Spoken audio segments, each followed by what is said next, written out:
Junk, garbage, trash, we all dispose of it every day. But what happens after it leaves our curbside? And what exactly can we put out?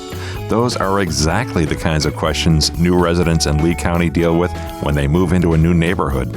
As a realtor, you can help educate them. To explain how, we have Molly Schweers and Ray Sarracino from Lee County Solid Waste with all the answers you'll need.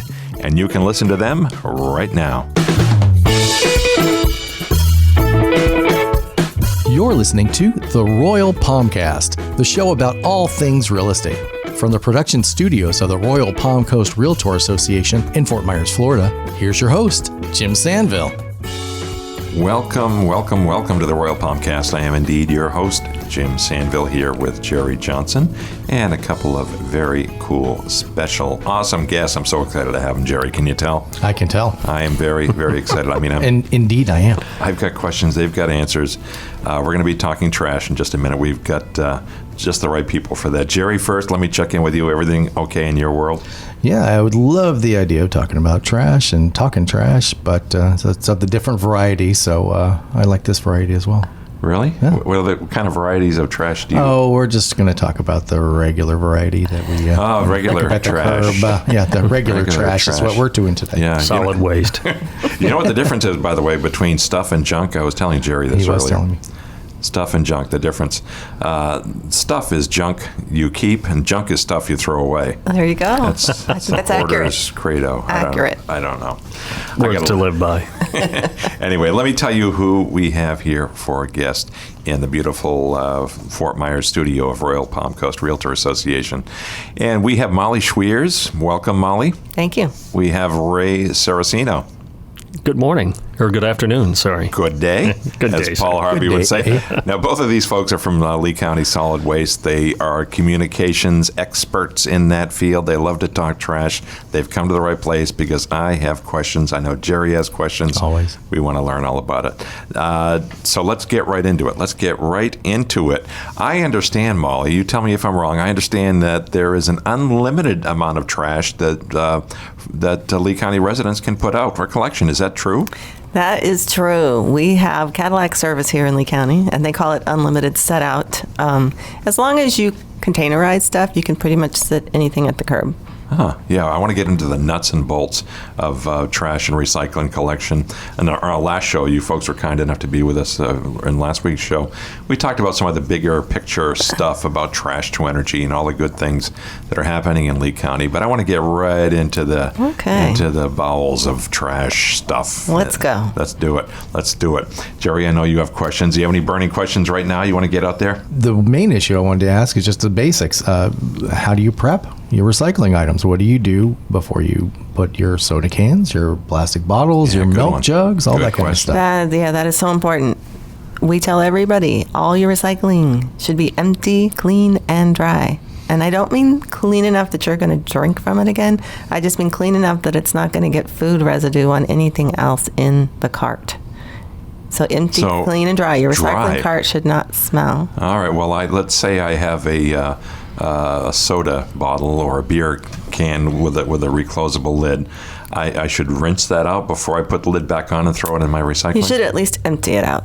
Empty. Well, it's always empty. It goes right down my belly. That's where it goes. Especially the beer. Got the empty part down. It's That's empty. perfect. But Okay, I don't necessarily rinse it out. You wouldn't necessarily have to rinse, say, a beer bottle or something, or water bottle, where there's not a lot of residue sticking to the side of the container. Where you would have to is, say, you just finished a bottle of like Italian salad dressing, and there's going to be film in there. They would not, the recycle sorters would not pull that because that's going to be food residue, and that's going to become a very interesting science experiment. So we wouldn't pull that. That would become trash. So if you want to spend the time and resources to wash that out, that's fine. If you don't want to waste that water, then you put that in the trash. Now, yesterday I had some hand soap in the bathroom, and the pump went, that noise. Yeah. Okay. And he said, okay, that's ready to be recycled. Right. So a couple of questions around this. I took the top off, the mechanism, the pump mechanism. Is that recyclable? It is if you leave it in the container. So leave that all together because you've still got a little bit of soap residue in there, but it's not food waste, right? So it's not going to contaminate anything there. And it's all plastic. That the pumping device is going to keep the residual soap in the container. And it's also going to add a little bit more weight to the product because the person buying it wants to buy as heavy a product as they can get. Great. Here's what I did it all wrong. What I did is I took the top off the pump, threw it in the trash, then I rinsed out the reservoir, the bottle, and made sure there were no more bubbles coming out. And it took quite a bit of water to do this. And I'm thinking, is the trade-off worth it here? Well, I was going to say, what you did wasn't wrong, but you're right. It wasn't the best use of all of our resources, right? I mean, but you did a good thing. So I could have just left the top on and thrown it away as is. Yeah. Great. You can throw it in recycling. You can throw it in recycling. Yeah, in recycling because it's not food that it's contaminated with. So each component of something like that, and talking about getting down in the weeds, doesn't have to have the recycling arrow on it, because the pump part did not. If you keep it together. So I know that I don't really want to get that much. I'm not trying to make people crazy about recycling. No, I am not. It sounds kind of like it. You're wondering why I'm not. It's this. We're looking for containers, plastic containers labeled 1 through 7, but they may have a component like that, a pump or a lid or whatever, that isn't marked. Your water bottle lid isn't marked, right? But we can handle it whether the lid's on or off. If you moved here from the northern part of our country, you've been very well trained to take all lids off. But it doesn't matter anymore. It really doesn't. Generally, it will stay on. It adds to the weight of the product. And those of you who've been around for long, like myself, you will notice water bottles are getting lighter and lighter. That's just an efficiency in that manufacturing process.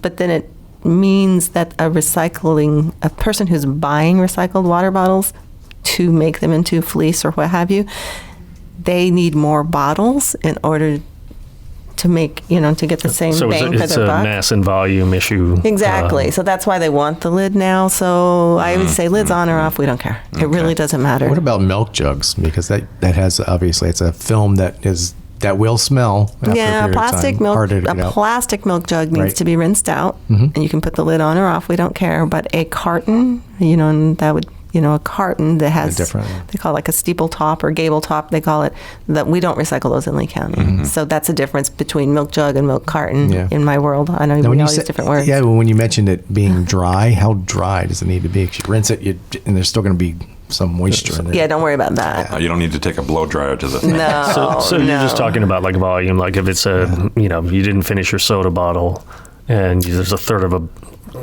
content on the bottom of that, you want to make sure that's... You would empty that out. And that brings up a great thing that we see a lot in recycling that we don't want.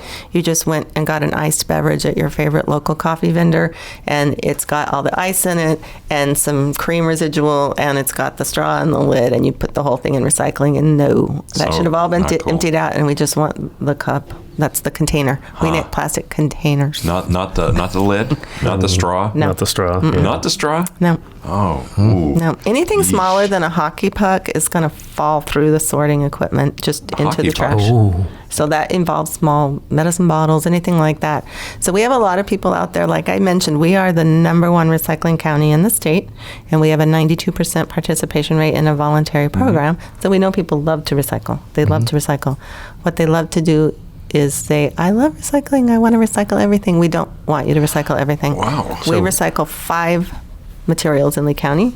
I've got a little handy device here. I'll bring it up to show you. Can you tell me what they are? Yes, we do any kind of paper unless it's shredded or soiled. Okay, so really any kind of paper is recyclable in Lee County.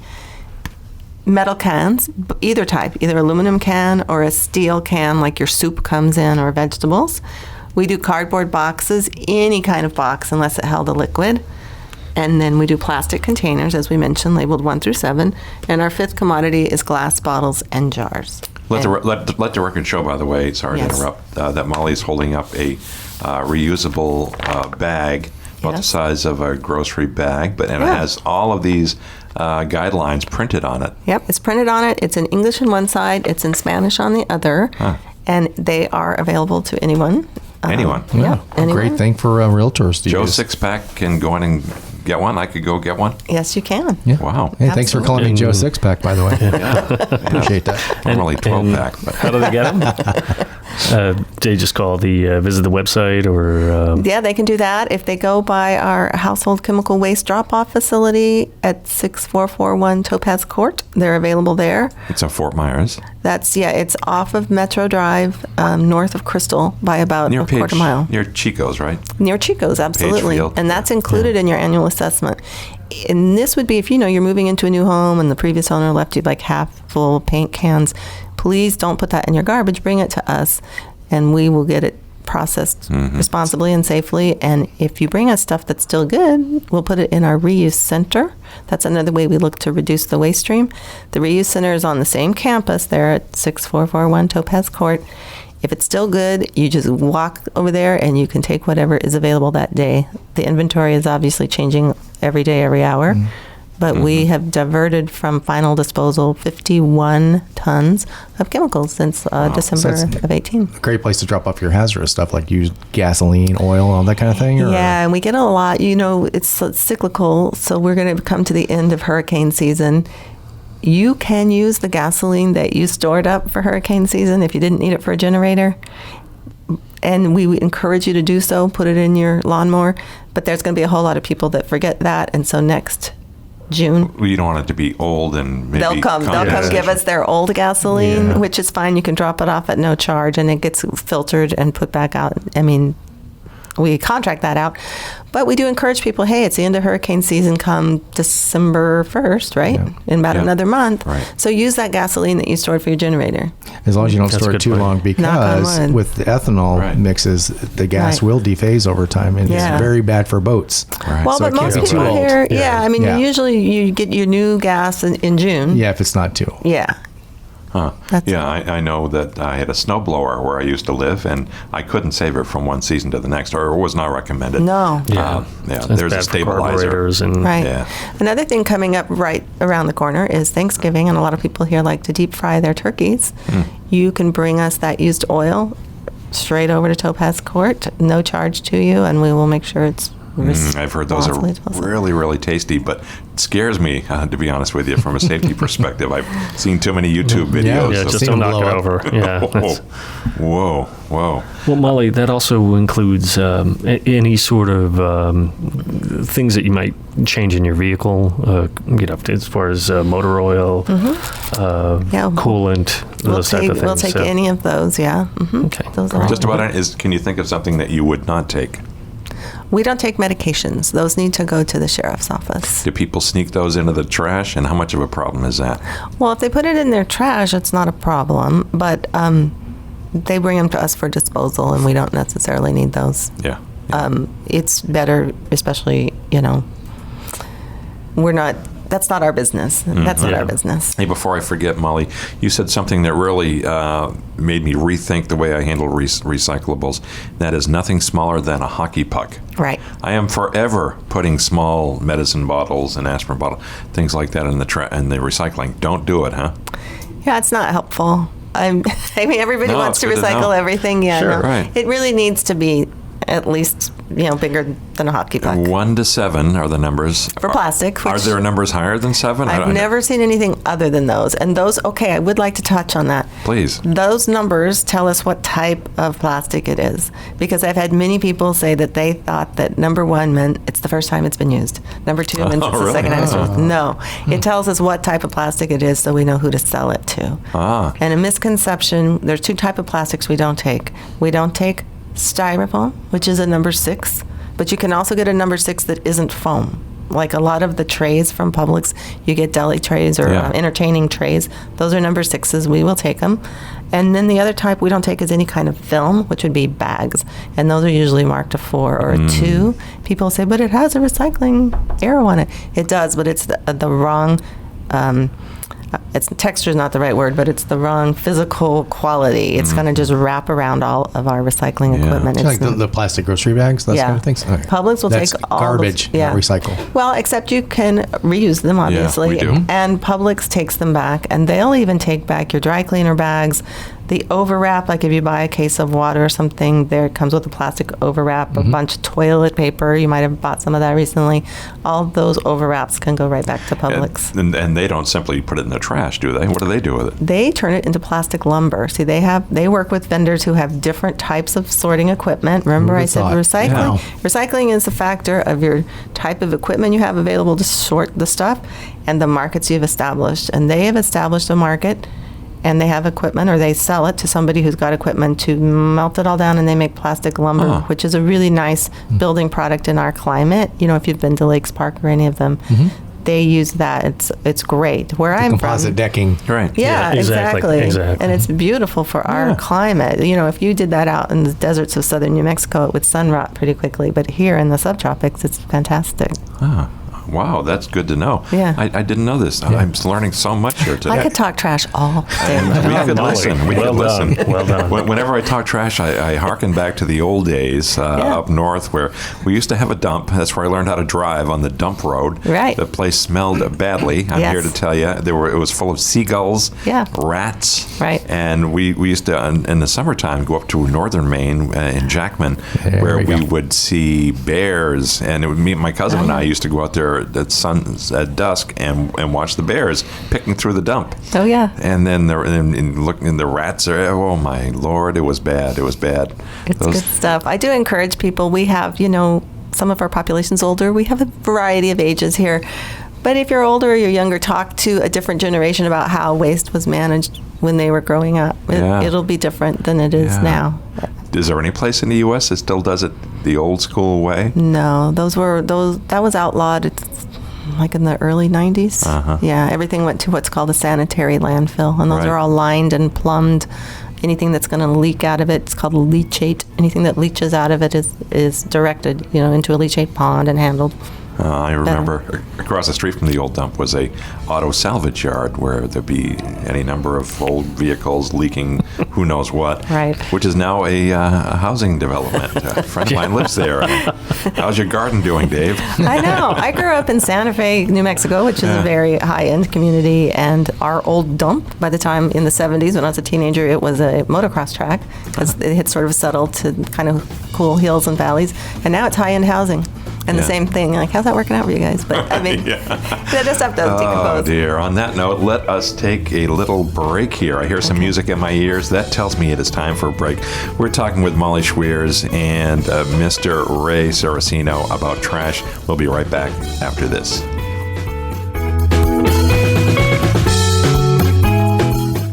Hi, I'm Wendy Payton, and you're listening to the Royal Palmcast. Hi, I'm Bill Risser, and you're listening to the Royal Palmcast with Jim and Jerry. This place is amazing. Hi, I'm Michelle Prox-Foos with Goodwill Industries of Southwest Florida, and you're listening to the Royal Palmcast.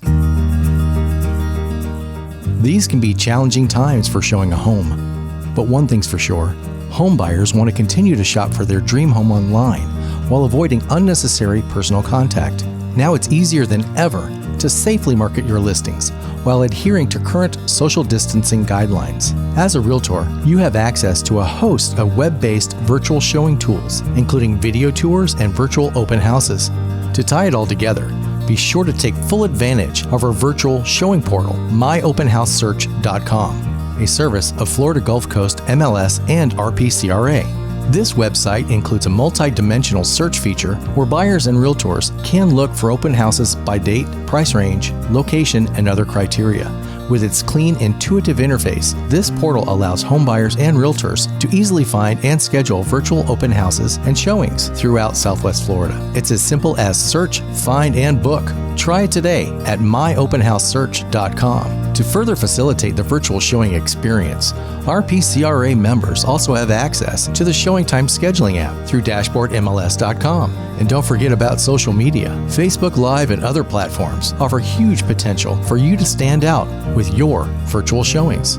This approach keeps us all safe and allows the buyers to take all the time they need to experience the home and repeat the experience as desired. These alternatives are a great way to take preventative measures while maintaining your customers' interest in a property. Thank you and be well.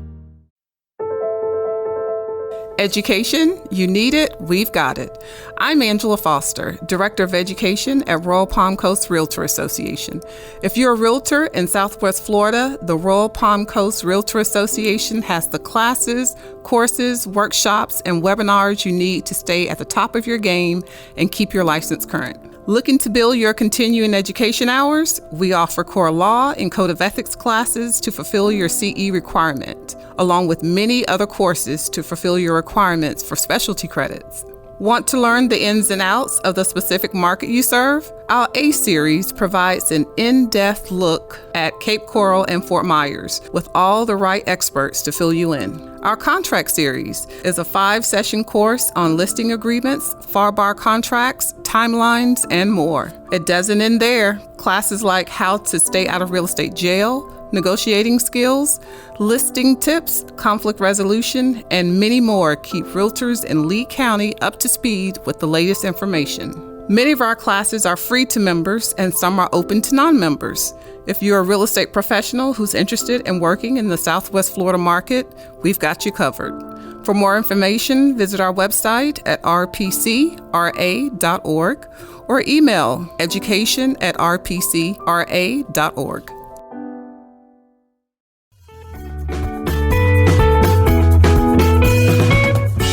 We are back on the Royal Palmcast. I'm Jim Sanville with Jerry Johnson, coming to you from Fort Myers, Florida at the Royal Palm Coast Realtor Association. We're talking trash today. We're talking with Molly Schweers. We're talking with Ray Sarracino.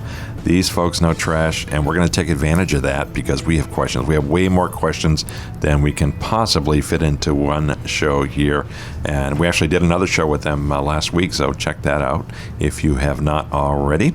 So, guys, thank you for hanging around during the break, and let's get right into some more questions about trash. Old electronics. I've got TVs. I've got, all kinds of computers and old iPods I want to get rid of. Do you guys handle those at Lee County Solid Waste? Yes, you can bring those to Topaz Court, 6441 Topaz Court, your old electronics, computers mainly. TVs can go straight in the trash. Well, I was going to say, what if, I'm asking for a friend, by the way, what if my friend, we'll call him Tim, put a 19-inch tube TV, cathode ray tube TV into the trash and then covered it with, That's fine. That's cool. That's fine, yeah. All right, I'll admit it was me. It Answering was me. for a friend, yeah. I was feeling guilty for nights and nights after that, couldn't sleep. So thank you. Yeah. Now, are there any electronics you can't take? No, we can take all electronics. Really? Yeah, we get some cool stuff in. I'll bet you do. Just interesting things. If you ever go over there to drop something off, you can take a walk inside and look at some old computers. Like before we had computers, we have this one thing that it was a device. It looks like a fancy adding machine, but it's all mechanical. Just cool stuff you forget about, the little Polaroid camera cubes. I love that stuff. Those little cube light bulbs. Do you remember those? Yeah, the flash bulbs. Flash cubes by Sylvania. Yeah. So exactly. You pull those things aside so that people can buy them, or no? It's just our own little trashy museum. Our own little trashy museum. Yeah. Museum. That's interesting. Yeah. I used to live in a small town where we had a transfer station. They called it. You throw the stuff into the hole, and they would bale it and load it on the truck. But there was a table outside this little garage, this building that held the hole, where you could set aside stuff that's still usable, but could go in the trash. You don't need it, but you're willing to give it to someone. Right. So you would not believe the reel-to-reel tape recorders, the slide projectors, cool stuff that I had to have. Had to have. Now you have it. Yes, well, it eventually went back to the trash after I moved, but it was cool. I had to have it. So I miss that stuff. I mean, people sell that stuff on eBay all the time, vintage electronics. But you don't save any except for your museum collection. Right. They call it deconstructed, which means taken apart, and the different components are used for different things. That's not done locally. It's done by someone you sell the right. Again, we contract all that work out. Yeah. Put those dollars back into the community. Let other people do that. Yeah. Now, the markets must vary from time to time. The metal prices certainly do. They fluctuate. Thanks for mentioning that. Yeah, because they're commodities. These are commodities, and we refer actually to everything at the curb as a commodity. Right. They're different commodities. Your trash, your recycling, and your yard waste are all commodities to us. Electronics are commodities, and the prices do go up and down. I know copper was a really hot commodity for a while. There's still problems with that. I don't know what the price of copper is these days. Yeah, I'm always surprised when I'm driving to work and I see somebody put copper piping out in their trash, because I'm like, you could take that to a scrapyard and get money for it. Is it still worth it? I don't know. Yeah. Maybe the price is depressed. Copper will, as far as I've known, recent times, copper's always worth money. Aluminum, like a pool cage coming down. Set that at the curb. There's It's rarely gone before the trash comes. Exactly. Yeah. Exactly. It won't be the county picking it up. No. And we don't care. I mean, officially, once you set something at the curb, it's owned by the county, but curb shopping is not discouraged, Yeah. Who among us hasn't done some of that you see stuff? cool stuff. We see crazy things. We saw sitting at the curb China cabinets. I don't know if you knew this. China cabinets are out of favor now. I mean, I got rid of one recently at my curb, and it was Yeah. taken away by some young some curb couple shopper. who needed one. Yeah, somebody had set at the curb as for the garbage man to get a Tommy Bahama China cabinet. I mean, that's probably $5,000 to $8,000 piece of furniture. You know, you can call charities and see if they'll take it. They can't take stuff like if you have an old entertainment center that was designed to hold a square TV. Well, there's no more square TVs. Yeah. So they can't. They won't take that. They won't take things they can't sell. But Yeah, I'm old enough to remember a console stereo with a TV had speaker, big piece of cabinetry. yeah. Oh yeah, the all-in-one. Yeah, and it had The top, a yeah. top that you pushed aside and open it up, play the records, put the needle on the record. Yeah. Yeah. Yeah. Well, speaking of those bulk pickups, speak to the fact of the new policy or protocol they have in place about, you can just put things out now instead of having to call in ahead, correct? And I think you're speaking specifically of Cape Coral. Well, that's Yeah. for me, yes. Mhm. Yes, and in the whole county, if you have bulky things, set them out on your trash day. The guy who's running the collection truck will make note of your address, and they have 72 hours to come back and pick it up. I know in Cape they're really trying for next day, and in the rest of the county they've got up to 3 days, but they're usually pretty good. And we have inspectors that are running the routes every day too, right along, just to make sure that what's supposed to happen is happening. Because I remember back in the day, they would put a little sticker on there going, nope, you got to call in for a special pickup. Yeah, that's over. Yeah, That's good. over now. I find It's that to be just we can take that just one little extra step out. Anything Awesome. to make it easier and keep our streets cleaner. I saw one of my neighbors, quarter mile down the road from where I live, had put out, apparently someone moved or they cleaned the house out, and there was lots and lots of furniture and stuff out there. And it remained there for quite a while, well beyond 3 days. And eventually I saw a sticker put on it that said violation of something. I didn't stop and read it, but What part of the county were you in? in Cape Coral. Yeah, Cape Coral was having some issues, and now, as Jerry mentioned, they've tightened that up. They have a new contract. The hauler is going to make sure they're there the next Yeah, day. good. Yeah, Good. and they also are offering, and we have one coming up on November 7th in the Cape at their Public Works building on Cultural Park Boulevard. They're having a bulk drop-off, so you can bring anything bulky that you don't want sitting at your curb. They're this November 7th from 8 to 12, I think, and we'll be there to take your household chemicals and electronics. I'm going to keep challenging you, Molly, and say, Bring it on, bring it on. Like how will big? they take it? Will Yes. you take old car tires Well, you can set at your curb 2 tires a week with the rims. with the rims? Yeah, with or without the rims. Uh-huh. Yep, you can bring it on. Our website analytics that I look at every week, the second most frequently hit question is, how do I dispose of old car parts? Week after week after week. So I don't know where people are coming up with all these old car parts, but apparently Old cars? I think there is- DIY stuff is becoming there's some popular. curiosity on how to dispose of it. Yeah. So. Now, is that trash or is it? It's so many different components, like you can take a whole car over to a place, a U-Pool yard. They will take the whole car. I know some charitable organizations will take it just Cars for kids Right, and- that Right, kind of yeah. thing.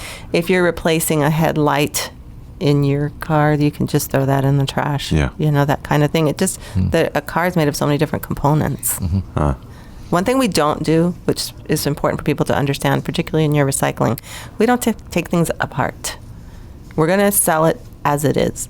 So it doesn't help us to give us like a padded envelope because it's paper on the outside and plastic on the inside. Well, that's just trash for us because no one's going to separate those two materials. What are the common mistakes that folks make, or the misunderstandings that you see? Okay, I told you people in Lee County love to recycle. Yeah. The biggest mistake is to think that anything that has a potential next life goes to us, which is not true. If it's something that could go to a thrift store, it should go to a thrift store. Get in the habit. That's why I tell people, get in the habit of having a donation box. If you're not I don't do garage sales, but some people do. If you don't have garage sales, then have a donation box. Because if you've got some really good clothes, we never want clothes. That's going to wrap around the equipment just the same way as a plastic bag does. They can go in the trash, though. They could, but if it still has use, you know what? You can put that back to use in the community. That money, like I've said, the charity will use that money generated from that sale someplace like that. to do good deeds within the community, rather than us as a community paying to dispose of it. Yeah. Good stuff. Yeah. Good stuff. Are there any other, I don't want to focus on don'ts, but if you look at the list of do's and don'ts, what are some of the common errors? Or Don't give us, your recycle box, your recycle cart shouldn't smell. I got to go over that again and again. Mine does, Molly. It smells like old cat litter. I don't know why. What can I do about that? Predates you. You need to just shoot it with some bleach and then hose it out. That's what I do. Hose it out, huh? Yeah. Just periodically it needs some bleach. Just kill anything that might be living in there. And I hope that predated you, right? You didn't put I don't have a cat. I'm not a cat person. That's good. I'm not a cat person. Yeah, we don't need anything stinky in your recycle that's why. cart. Yeah, and we don't need pizza boxes. People always ask about pizza boxes. We'll take your pizza box if it's empty. That means clean. No crusts. Well, greasy? No food. Okay, so let's you order different kinds of pizzas. Sometimes you want all the stuff, extra sauce, extra cheese. That's probably going to give a pretty messy box. Getting hungry. Sometimes you just want a thin crust and maybe not so much stuff, and you've got a pretty clean box. You need it empty, and it doesn't have to be. If it has got tomato sauce or cheese on it, we don't want it. But if it's just a little bit of grease residue, it's okay. A little crushed red pepper and that Parmesan. Needs to be, get that out of there. Get that out of there. No food. Yeah. Welcome to the pizza podcast. Yeah. What I'm having for lunch. We get strange things like bowling balls. Yeah. Bowling balls? Yeah, we don't really have a market for bowling balls. You don't? So what would you do with it? I think if you didn't need it anymore, you would put it in the trash. Well, so the trash, we're talking about recycling versus trash here. So it can go in the trash. Yeah. They won't burn, will it? I think it's actually a kind of a resin, so it would burn, yeah. I haven't actually gotten to see a bowling ball come out on the other side of the ash, We do see metals. Like if you put a car part in your trash can and it goes through the burn, we'll still see, it'll be recognizable at the end. And then we do harvest that and sell that burnt metal. There's a market for that. We have to look at where is there a market? What's the best in use for this material? Yeah. So we're conservationists. We always say every day is Earth Day for the garbage bin. Yeah. I know we talked about it during our last show, but we here at RPCRA are a realtor association, of course. We have thousands of realtors in Lee County who are meeting new homeowners all the time. And tell us, Molly, how Lee County Solid Waste can help them educate new residents. We have so many materials that are free to you, your tax dollars at work. We have all kinds of brochures that help your residents, and we have them in English, Spanish, and Creole that tell them how waste works here in Lee County, how recycling works in Lee County, about our chemical waste program, about how, I don't know if you guys know that we grind up our yard waste and we make a compost with it. I mean, we're just always looking for something, but that's available to realtors. We have a Sharps disposal program. If you have a client who has diabetes or some other medical condition that requires them to use a Sharps device, any kind of needle or anything like that, every single fire station in Lee County has a Sharps box exchange program. And we have that information available in the 3 languages as well. All of that can be part of a welcome packet that we will give realtors. If your office would like every realtor to have 25, we stick it all in a reusable bag that they can take to the grocery store, and that's available to you. That's your tax dollars at work. It helps us keep the system functioning when people use it correctly. And it's our system. It's all publicly owned. Lee County is really proud of the fact that we own a lot of our own infrastructure. It helps us as a county be very fiscally responsible. How big a fleet of trucks are there out there hauling every day? Well, okay, so we don't own the garbage trucks. Remember, those are private businesses, but we have our own guys. I think they have 31 trucks. Then we also have heavy equipment. We have other types of equipment, but just trucks, we have, I think, 31. Is that what I said? Sure. Okay, something around there. And I just Lots. heard today that they move generally about 700 tons of material a day. So they're moving ash out to the landfill, ash after the waste energy process. They're moving ash. If we have to divert trash for some reason, or maybe we have to divert, like right now we have one of the burners. The waste energy plant has 3 burners. Each one can burn 600 tons of stuff a day. And they have to be taken down twice a year for maintenance, just like a chimney. You know, a chimney has to be kind of blasted out. So if they're down, then maybe we need to hold that trash for a minute, or it's going to go straight to the landfill. That would be when we would use one of our landfill cells. So they have to move that. They have to move the ground yard waste out to the landfill so it can be made to compost. So yeah, they're busy. Yeah, they're moving. And you're not just taking things in; you're giving stuff away. Like you have free mulch, right? We do offer mulch back to the community. There's 5 locations around the community, and those are all available on our website. They're all available on our website. Yeah, where do folks get information? Please tell me the contact. Leagueof.com, and then you would look for the Department of Solid Waste. Leagueof.com/solid waste, and you can get lost on our website for quite a while. You do social media too, right? Yeah, that's Ray's ball of wax. Yep, we have Instagram, Facebook, primarily Facebook. We also have YouTube channels for that as well. So any of these products that we produce for communication purposes end up on those. And Facebook particularly gets updated on a very regular basis. Mm-hmm. Yeah, I've checked them out, and they are robust. Absolutely. A lot of good stuff there. I do like to do a lot of 15-second YouTube commercials just to give people a little bite of how to do it correctly. Yeah, well, you're doing a great job. Thank you. Yeah, fighting the good fight. Right on. Keep our planet twirling. Doing a great job, Molly. Thank you. Hey, I want to thank you both for coming in here today. You've been very gracious in giving us lots of your time for this is our second show with you. We've been listening to Molly Schweers and Ray Sarracino from Lee County Solid Waste. And again, how do folks get in touch with you if they want to connect? They can either look on our website, leagueof.com solid waste, or give us a call at 239-533-8000. 533-8000 here in Lee County. Yes. Thank you very much, Molly. Thank Ray, you. thank you. My pleasure. It's been great. Thanks for having us. And Awesome. I want to thank Jerry Johnson, too. Jerry Johnson is our Director of Communications and Marketing here at RPCRA and our board op for today's show. Jerry, thank you. You're welcome, as always. You've done a great job. Remind me Thanks, later Jim. to buy you lunch or something at some point. Now after I'm that going to pizza remind you. talk, yeah. Oh, yeah. Yeah. Pizza. Wink, wink. Yeah, okay. It will be pizza, I promise you. Pizza. We'll go to Little Caesars. And we know what to do with the box afterward, don't we? Right. And what not to do with it. I want to thank also our staff here at RPCRA, especially our CEO, Beata Jones. She is supportive and wonderful. We love working here. Jerry and I both do. I agree. We love coming in here every day. In fact, I pinch myself. That's why I wear long sleeve shirts, because I have pinch marks. wondering what a little those were. embarrassing. All over my arm because I love it so much. Again, I'm Jim Sanville, your host. I want you to listen to our other podcast, Realtor Riff Rap, with host Nick Be Jealous, and our YouTube show, which features Nick along with Joanna Rowell. That's called Realtor's Corner on YouTube. And we are all over social media as well here at RPCRA, Facebook, Instagram, LinkedIn, Twitter, and others we haven't discovered yet. What do you think about TikTok, Jerry? Should we be doing that? We're investigating that, aren't we, Jim? We should check that out. Yeah, and make sure we need people to subscribe and like and share. We will check it out. Yes, do subscribe, do like, do share. We love it when you do that. Again, I'm Jim Sanville. Thank you so much for joining us, and we'll talk to you next time. Thanks for listening to the Royal Palmcast. Be sure to listen again each week, share, and subscribe on your favorite podcast app or YouTube. And be sure to check out our sister podcast, Realtor Riff Rap, and our video news show, Realtor's Corner, which can be found on the Royal Palm Coast Realtor Association Facebook page and YouTube channel. For information about sponsorship opportunities for this and other RPCRA productions, email us at shows@rpcra.org.